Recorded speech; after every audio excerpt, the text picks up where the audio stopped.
when people who don't do our practice talk about Zazen, they'll often refer to it as objectless meditation.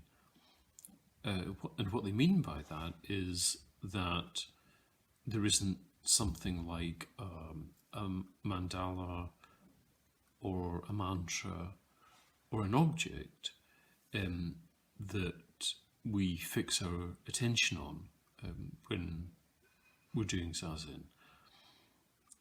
But they do tend to find their way to discovering an object of meditation,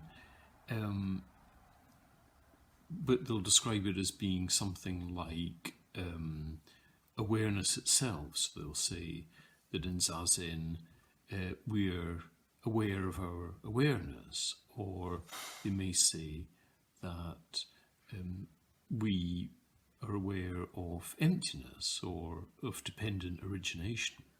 So there's lots of formulations, not forgetting, of course, the formulation of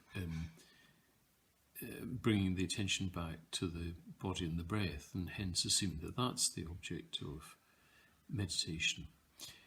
Anyway, all these perspectives arise from the one mistake, which is assuming that meditation is something that we do with our minds.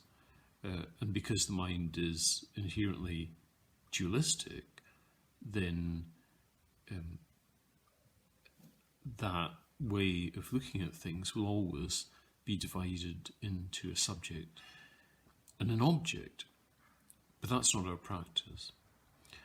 Now, Dogen in the Fukan Zazengi recognized something like this when he wrote,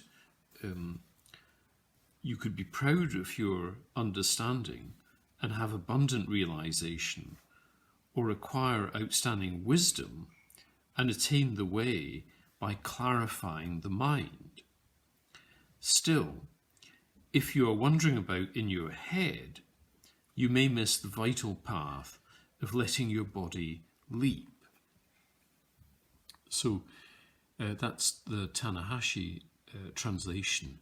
And both in that translation and in the other ones that we presently have in English, it's not so clear what Dogen's doing in the language.